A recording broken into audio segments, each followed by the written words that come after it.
Assalamualaikum warahmatullahi wabarakatuh. Perkenalkan, nama saya Kurnia Husna dari Program Studi Administrasi Bisnis Fakultas Ilmu Sosial dan Ilmu Politik Universitas Mula Warman.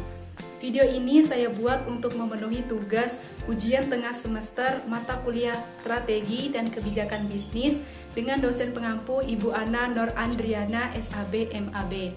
Pada kesempatan kali ini, saya akan memaparkan materi tentang perusahaan PT Bank Rakyat Indonesia Tbk. Bank Rakyat Indonesia atau BRI adalah salah satu bank milik pemerintah pertama dan terbesar di Indonesia. Pada awalnya, BRI didirikan di Purwokerto, Jawa Tengah oleh Raden B. Arya Wirjatmaja pada tanggal 16 Desember 1895. Kemudian selanjutnya visi, misi, dan tujuan Bank BRI. Pertama, tujuan mengembangkan daya dan upaya untuk mencapai hasil yang optimal, bermanfaat, dan terpercaya sebagai mitra kerja yang bertanggung jawab dan saling menguntungkan. Kemudian visi, Bank Rakyat Indonesia menjadi bank komersil terkemuka yang selalu mengutamakan kepuasan nasabah. Kemudian misi, melakukan kegiatan perbankan yang terbaik dengan mengutamakan pelayanan pada usaha mikro, kecil, dan menengah untuk menunjang peningkatan perekonomian masyarakat. Kemudian memberikan pelayanan prima kepada nasabah melalui jaringan kerja yang tersebar luas dan didukung oleh sumber daya manusia yang profesional dengan melaksanakan praktik good corporate governance. Kemudian selanjutnya memberikan keuntungan dan manfaat yang optimal kepada pihak-pihak yang berkepentingan. Selanjutnya arah dan tujuan. Yang pertama, market share. Pangsa pasarnya ada kredit, simpanan, laba bersih, dan pinjaman. Kemudian ada inovasi. Yang pertama, BRISAT. BRISAT adalah nama satelit milik bank yang bertujuan untuk meningkatkan pelayanan dan memangkas pengeluaran komunikasi. Kemudian agen BRI Link, layanan yang memberikan pihak luar atau masyarakat untuk menjadi agen bank. Kemudian iBus BRI, layanan perbankan di atas kendaraan atau mini mobile branch. Kemudian teras BRI keliling, sama dengan iBus BRI. Bedanya layanan ini khusus transaksi keuangan mikro dan menjangkau nasabah di daerah pelosok. Kemudian teras BRI kapal, yaitu layanan perbankan di atas kapal. Kemudian iBus pendidikan, layanan perbankan di atas kendaraan untuk segmen anak sekolah. Selanjutnya produktivitas, ada implementasi teknologi, peningkatan sumber daya manusia, dan peningkatan laba bersih. Kemudian selanjutnya resource level atau sumber daya level.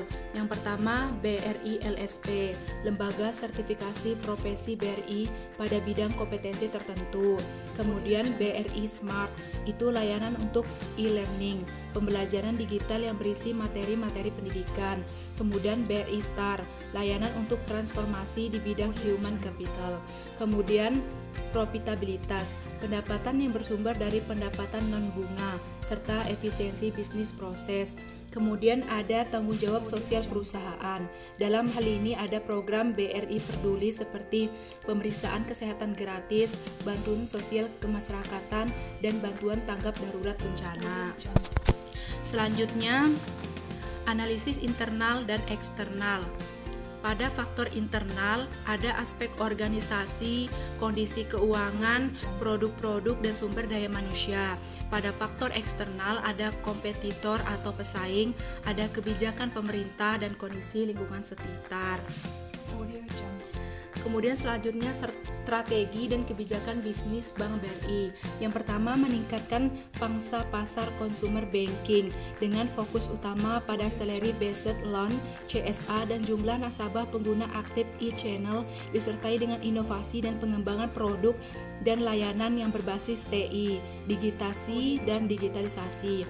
Kemudian yang kedua, tetap menjaga fokus pertumbuhan aset di segmen UMKM dengan meningkatkan penetrasi pasar mikro melalui ekspansi produk kredit mikro serta optimalisasi potensi value chain pada bisnis UMKM. Kemudian yang ketiga, menjaga kualitas aset.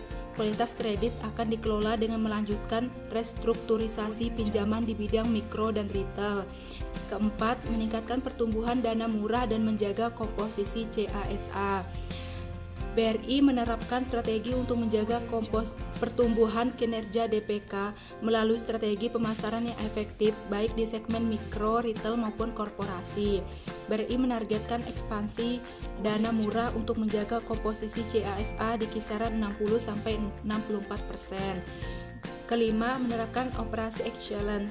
Strategi dalam mencapai tingkat operasional excellence antara lain melalui business process re-engineering, terutama di segmen mikro, retail, menengah, dan korporasi.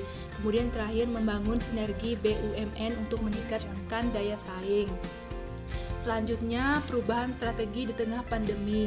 Yang pertama, mengelola mitigasi risiko dengan cepat. Bank harus punya peta navigasi baru untuk dapat menghadapi krisis yang ada.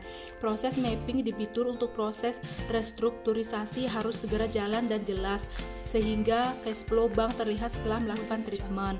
Dengan begitu, bank mengetahui posisi strength, weakness, opportunities, and threat atau SWOT untuk dapat membuat revisi rencana bisnis bank atau RBB yang memperhatikan kondisi karena pandemi. Kemudian yang kedua, melakukan inovasi dan diferensiasi produk. Yang ketiga, terus dorong segmen digital. Kemudian yang keempat, strategi marketing baru dengan membuat dan menyusun kembali strategi marketing yang memperhatikan kondisi dan situasi yang tengah terjadi. Selanjutnya, kemampuan daya saing Bank BRI di masa pandemik. Yang pertama, memperkuat sumber daya manusia atau SDM di bidang teknologi dan informasi. Yang kedua, terus membentuk UMKM agar semakin kuat guna memenangkan persaingan regional yang semakin ketat. Yang ketiga, mengembangkan teknologi untuk meningkatkan pelayanan ke nasabah dengan aplikasi digital banking. Sekian materi yang bisa saya sampaikan. Kurang lebihnya saya mohon maaf. Wassalamualaikum warahmatullahi wabarakatuh.